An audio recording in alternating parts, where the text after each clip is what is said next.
Baik, Assalamualaikum dan salam sejahtera semua. Bertemu lagi dalam video education yang seterusnya.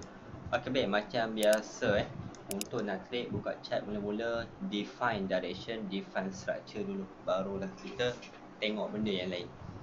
Contoh jom kita tengok contoh define direction dan define structure mula-mula adalah ni semua ni adalah duit, rugilah tak buat duit. Ni semua ni duit, rugilah tak ambil chance, tak nak buat duit tu, sangat-sangat rugi. So yang ni time frame N15. N15 structure dia adalah kita nampak sini ada breakout lah. Breakout lagi pun structure betul kalau kita kecilkan macam ni, tarik kecilkan sini kita nampak dia pada atas dia buat downtrend. Nampak ni dia turun ni. Ni cerita turun.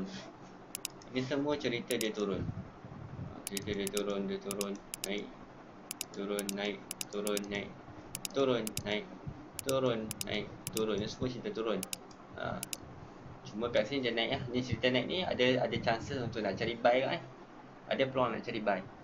Dekat mana nak tahu kita boleh buy bila dia break resistance 2 kali. Tengok dekat sini dia break 2 kali. Resistance pertama dia break, resistance kedua pun dia break.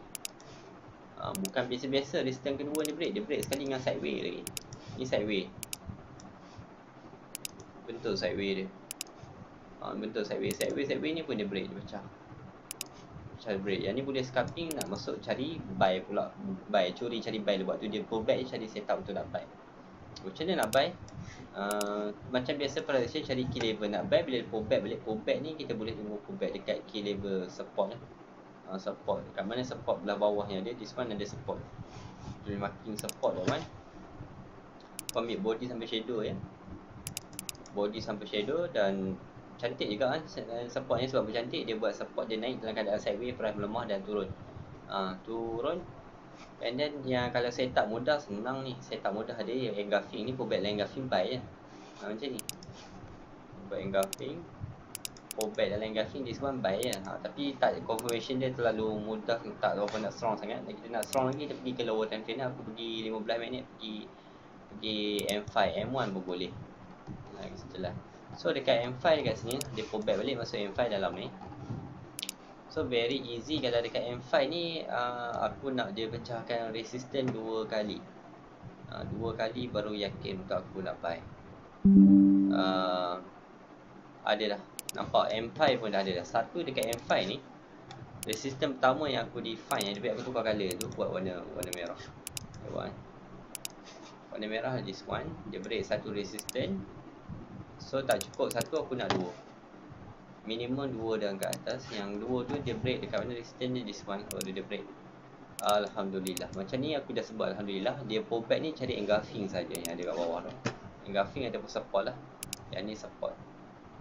Support dia yang kat bawah tu, situ boleh terus buy. Nampak ni ambil support SNR pakai SNR dia. Support yang ni cetak je. Macam tu je dia bagi buy. Pullback dia bagi buy kat support dia macam tu je. Terus buy. Nampak? Very easy. Price action dia juga current market price saja CMP. Atau tadi mana kita tengok 15 ni. N15 asal ada lagi setup ni. N15 tadi. N15 ni dia bukan di situ saja kita boleh buy. Yang follow structure asalnya ada lagi. Atas dia tu ada lagi. Sampai dekat atas ni dia break. This one resistance. Ni resistance ni pun dia break. Yang ni dia break resistance dan juga sideway ni dia pecahkan. Atas ni ada resistance pun dia break. Apa aja macam mana pun tak tengok. Macam mana nak trade logik supaya kita tak trade yang rasa-rasa main teka-teka. Trade logik macam ni. Dia pecah resistance. So kita nak apa? Kita nak buy lah. Ingatkan nak buy kan. Ok nak buy, dia turun dia buat sideway. Dia buat sideway, kita nak buy kat mana? Kita cari key level lah. Support, ada support tak? Support kat sini lah, bawah dia support. Situ je, nak buy pun kat support. Boleh ke buy kat support ni? Kena tunggu price action siap lah. Kalau macam ni terus pecah ni, mana ada siap ni macam ni. Price action siap macam tadi tu, kena break dua resistance. Betul nak buy. Macam ni ada ke rasanya kat M5, M1 ni ada ke break resistance? Tak ada, confirm dah tak valid. Confirm dah tak valid. Tak boleh pakai dah benda tu. So, dekat sini dia break resistance. Macam mana kita nak tahu? Sebelum market turun sell, macam mana kita nak tahu yang dia nak sell? Cara nak tahu dia macam mana? Sama juga konsep dia. Dia kena break resistance 2 kali ataupun support 2 kali. Yang ni kalau dia break support 2 kali, maksudnya dia nak sell, bukan nak buy. Contoh dekat sini ada support. Ni support. ambil lah support paling bawah ni yang paling jelas. Support ni, support pertama aku tukar color, bagi different sikit kan. Okay, ni support pertama dia break. Ni support kedua dah, ni ataupun ni kedua. Ataupun this one kedua. Itu petanda dah, tukar dah arah lah, tukar structure, nak main sell pula, bukan nak main buy.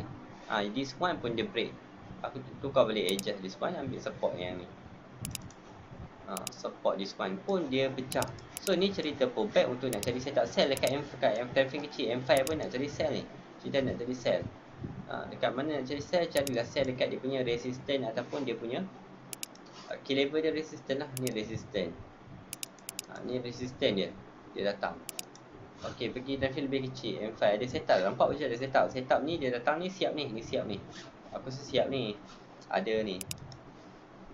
Pergi kat M5. Biasa bila kau trade ikut direction, ikut structure, benda jadi senang insyaAllah.